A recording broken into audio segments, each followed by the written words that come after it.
Bible पढ़ के church के अंदर हम लोग जाएंगे।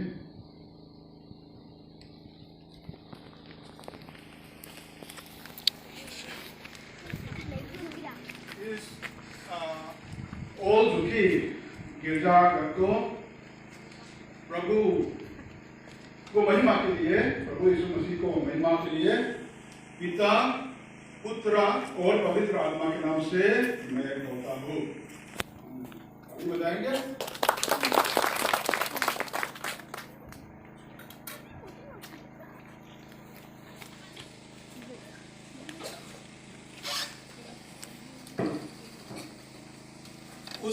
उसके फाटकों से धन्यवाद और उसके आंगनों से में स्तुति करते हुए प्रवेश करो, उसका धन्यवाद करो और उसके नाम को धन्य कहो, क्योंकि यहोवा भला है, उसकी करुणा सदा के लिए और उसकी सच्चाई पीढ़ी से पीढ़ी तक बनी रहती है।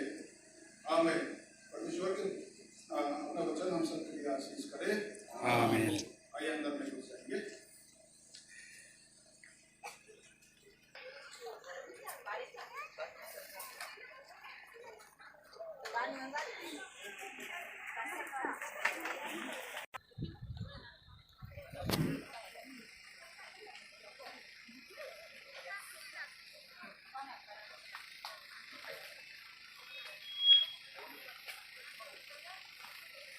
हमारा प्रोग्राम आगे बढ़ाएंगे।